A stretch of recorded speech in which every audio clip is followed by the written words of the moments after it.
विद्यार्थी मित्रों, good morning, सुप्रभात।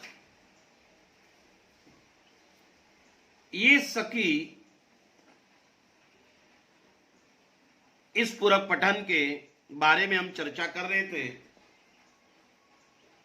अभी कुछ मुखरियां जो है वो बची हुई है, उसके आज चर्चा हम पार्ट 2 में करेंगे। तो भक्ति काल के आदि काल, भक्ति काल, रीति काल, आधुनिक काल, इसमें से आदि काल के एक प्रमुख कवि अमीर खुसरो। इस अमीर खुसरो इस काल के ऐसे एक प्रसिद्ध कवि है जिसका कारण है उनकी पहेलियां और उनकी मुखरियां। निजामुद्दीन ख्वाजा के दरबार में इन्होंने अक्सर अपनी सेवाएं अर्पण की। तो अमीर खुसरो उस जमाने में रासो साहित्य और अमीर खुसरो की मुखरिया पहेलियां प्रसिद्ध थी। उसमें से अमीर खुसरो को पहेलियां और मुखरियों के कारण काफी प्रसिद्धि भी मिली। इस पार्ट 2 में हम देखेंगे अभी बची हुई हमारी कुछ मुखरियां। इन मुखरियों के तुलना पति और अन्य दूसरे शब्दों से की जाती है। इसे हम पहेलियां बुझाना भी कहते हैं। थोड़ी सी पुनरावृत्ति हमने देखी थी। तारे के बारे में वर्णन हमने देखा था, ढोल के बारे में देखा था, लोटे के बारे में देखा था, मक्खी के बारे में देखा था। यह चर्चा हमने की थी।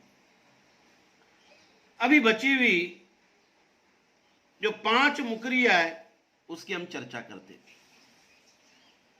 आइए। अति सुरंग है रंग रंगीलो है, गुणवंत बहुत चटकीलो। अति सुरंग है रंग रंगीलो, गुणवंत बहुत चटकीलो। राम भजन बिन कभी न सोता, क्यों सकी साजन ना सकी तोता। क्या कहते हैं अमीर खुसरो जी? अति बहुत, सुरंग यानी सुंदर, रंग रंगीलो यानी मौजी, मन मौजी, गुणवंत यानी गुणवान, बहुत यानी ज्यादा, चटकीलो यानी चमकदार। राम भजन बिन कभी न सोता, जो राम ईश्वर भगवान भजन के बिना वह कभी नहीं सोता। क्यों सकी साजन ना सकी तोता।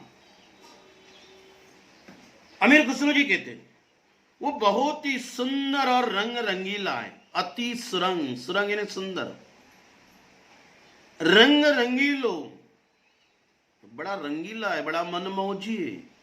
वो बहुत ही सुंदर है, बड़ा मनमौजी है, बड़ा रंगीला है गुणवंत और गुणवान भी है।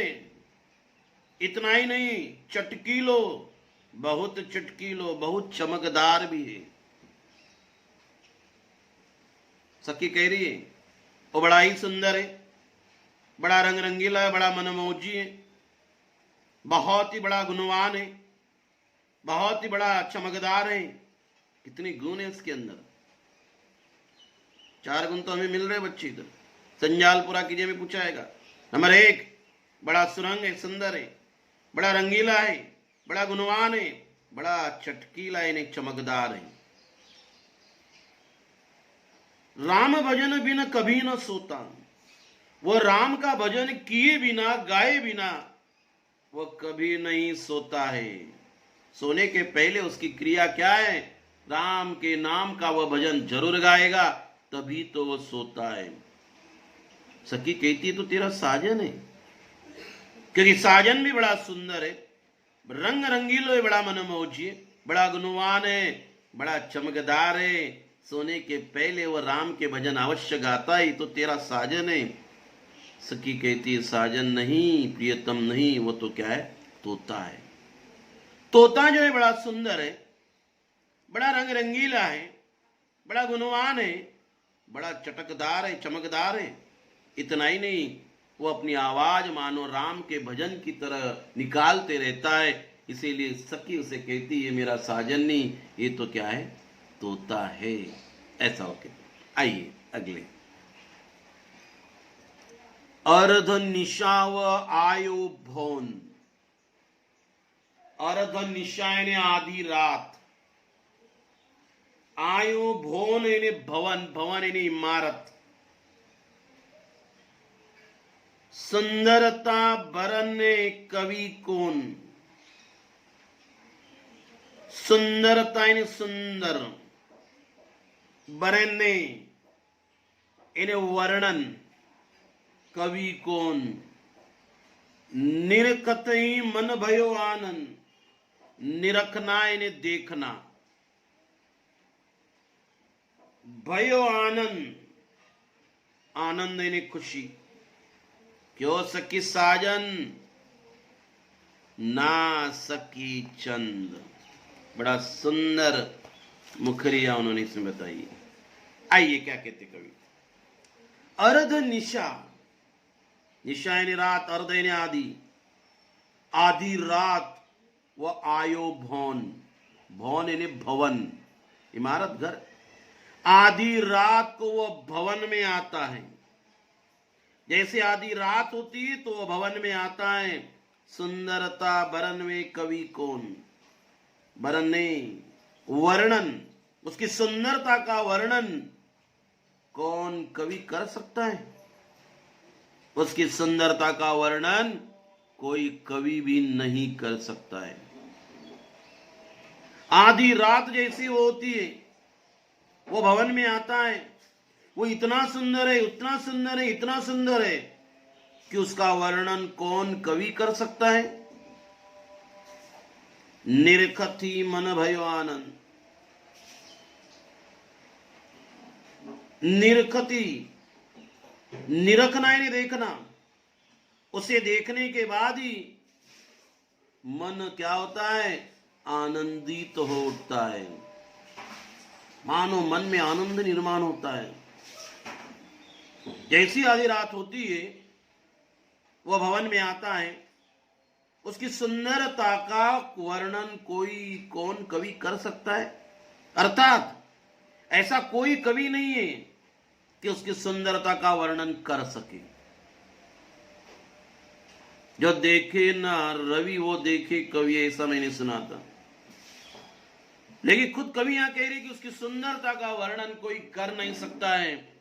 निरखत ही मन भय आनंद। जैसे उसे देखते तो मन में आनंद की फुलझड़ियां उमड़ने लगती है। मन में आनंद होता है। इतना आनंद उसे देखने के बाद सखी कह रही है तो तेरा साजन है। रात के वक्त आता है, भवन में आता है, वो इतना सुंदर होता है, इतना सुंदर है कि इसको देखने के बाद मन बड़ा प्रसन्न होता है, आनंदित होता है। तो तेरा साजन है। सखी कहती है मेरा साजन नहीं, ये तो क्या चंद, चंद यानी चांद, दधी सुत।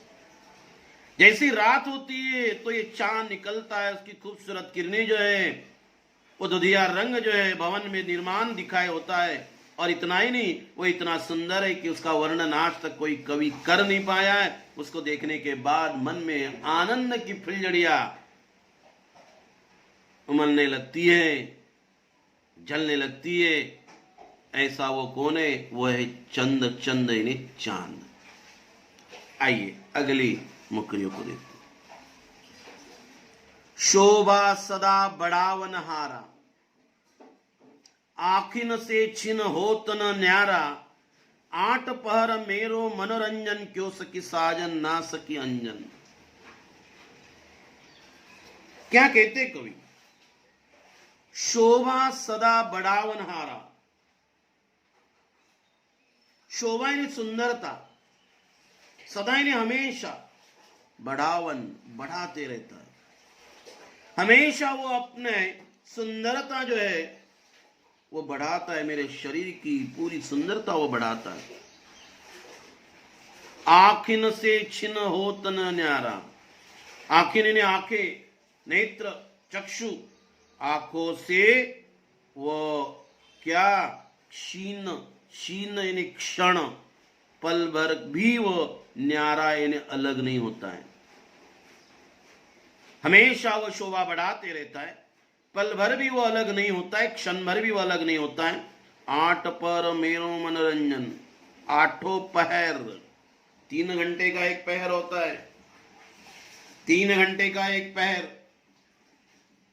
तो 24 घंटे जो होते मतलब 8 पहर हो गए। दिन के 4 पहर, रात के 4 पहर हो गए 8 पहर। 6 से 9 एक पहर, 9 से 12 दूसरा पहर, 12 से 3 तीसरा पहर, और 3 से 6 चौथा पहर। दिन के 4 पहर, रात के 4 पहर, टोटल 8 पहर, 8 पहर यानी 24 घंटे। तो ये 8 पहर यानी 24 घंटे मनोरंजन करता है। ये सखी साजन, ये तो तुम्हारा साजन है। अरे ना सखी, अंजन, अंजन का अर्थ होता है काजल, जो आंखों में लगाया जाता है उसे हम कहते अंजन कहते, काजल कहते उसे। ये जो कवि कहते हैं वो हमेशा मेरी शोभा बढ़ाते रहता है, तेरा साजन तेरी शोभा बढ़ाता है।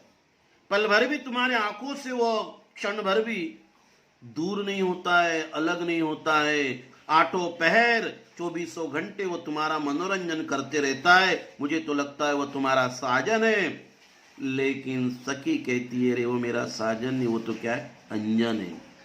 ये अंजन अपने शरीर की शोभा बढ़ाता है, आंखों की शोभा बढ़ाता है। 24 घंटे आंखों में लगा रहता है, मतलब पल भर के लिए, क्षण भर के लिए वो आंखों से अलग नहीं होता है। और 8 पहर यानी 24 घंटे जो है वो क्या है, मनोरंजन करते रहता है। इसीलिए वो साजन नहीं, वो तो क्या है, अंजन है, अंजन। आइए अगली मुक्ति। जीवन सब जग जासो कहे, जीवन सब जग जासो कहे, वहां बिनु नेक न धीरज रहे। हरे छिनक में ही की पीर, क्यों सकी साजन ना सकी नील। क्या कहते कवि, जीवन सब जग जासो कहे, जग ने दुनिया, जासो मतलब उसको, सारी दुनिया उसको जीवन कहती है। जिसे पूरी दुनिया संसार जीवन कहता है। वा बिनु नेक न धीरज रहे, वा बिनु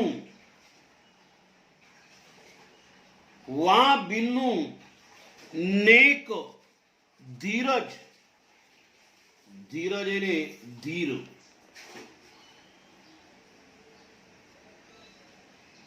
कवि कहते हैं उसके बिना एक पल भी धीरज नहीं रहता है। वा बिनु नेक न धीरज रहे, हरे छिनक में ही की पीर। हरे छिनक में, ये का अर्थ होता है हृदय, पीर का अर्थ होता है पीड़ा। क्यों सकी साजन ना सकी नील, अर्थ को देखते हम लोग। जीवन सब जग जासो कहे, उसको सारा संसार, सब ने सभी, जग ने दुनिया संसार, सभी जग दुनिया संसार, जासो मतलब उसको क्या कहता है, जीवन कहता है। जिसे पूरा संसार जीवन कहता है, वो नहीं तो जीवन नहीं। वहां बिनु मतलब उसके बिना, नेक ने भलाई न धीरज रहे, उसके बिना भलाई और धैर्य नहीं रह सकता। उसके बिना जो है नेक ने भलाई, धीरज ने धैर्य बिल्कुल नहीं रहता। उसके बिना भलाई और धैर्य नहीं रह सकता है। सारी दुनिया उसको सारी दुनिया उसको जीवन कहती है। उसके बगैर ना जीवन, ना भलाई, ना धैर्य रह सकता है। हरे छिनक में ही की पीर, हरे छिनक में, क्षण भर में, ये ने हृदय की पीर ने पीड़ा, पल भर में वो हृदय की पीड़ा हर लेता है। छीनन, छिनक यानी छीनना, कम करना। पल भर में वो हृदय की पीड़ा को हर लेता है मतलब कम कर देता है, वो तो तेरा साजन है। तेरा साजन मतलब तेरी दुनिया, तेरा जीवन। उसके बगैर तो एक पल भी धीरज नहीं रख सकती, भलाई नहीं कर सकती।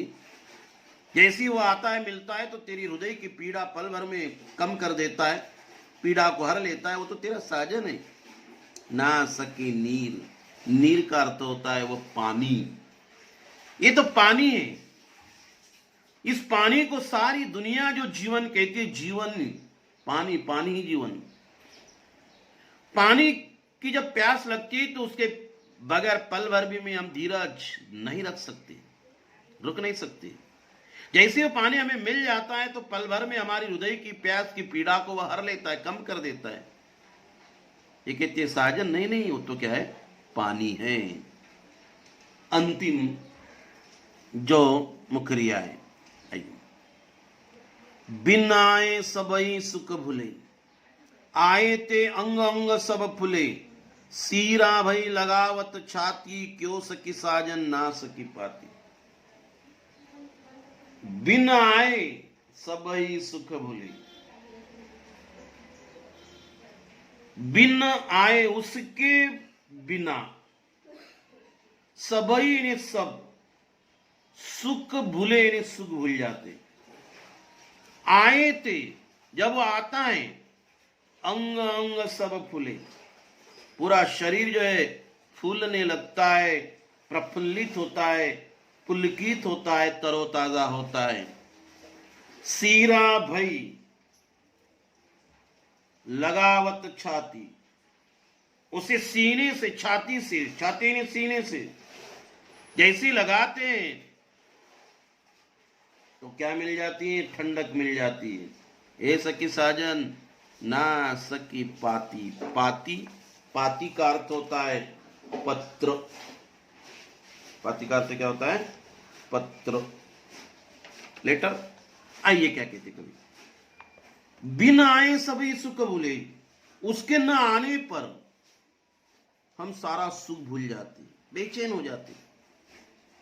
जब तक नहीं आता है तो कोई सुख नहीं, भले सुख हो दुख महसूस होता है। उसके न आने पर मैं सब सुख भूल जाती हूं। और जब वो आता है, जब वो आता है तो मेरा अंग अंग सब फूले, मेरा पूरा अंग यानी शरीर तन जो है वो पुलकित होने लगता है, आनंदित होने लगता है। सीरा भाई लगावत छाती, उसे मैं जैसी सीने से, छाती से लगाती हूं तो मुझे ठंडक मिल जाती है।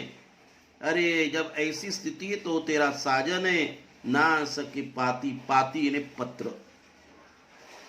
ये पत्र जब तक नहीं आता है, भले सुख के दिन हो, तो दुख महसूस करते। जैसे वो पत्र आता है तो पूरा शरीर जो तरोताजा होता है, प्रसन्न होता है, खुशी पुलकित होता है। इस पत्र को जैसे हम छाती पे लगाते हैं प्रेम से तो बड़ी ठंडक मिलती है। ऐसा वो सखी कहती, इसीलिए वो कहती है मेरा साजनी, वो क्या है, पाती, पत्र है। तो कुल मिलाकर ये 9 जो है मुखरिया अमीर खुसरो की हमने यहां पूर्ण की है। उम्मीद कर रहा हूं बच्चों कि आपको ये समझ में आया होगा। धन्यवाद।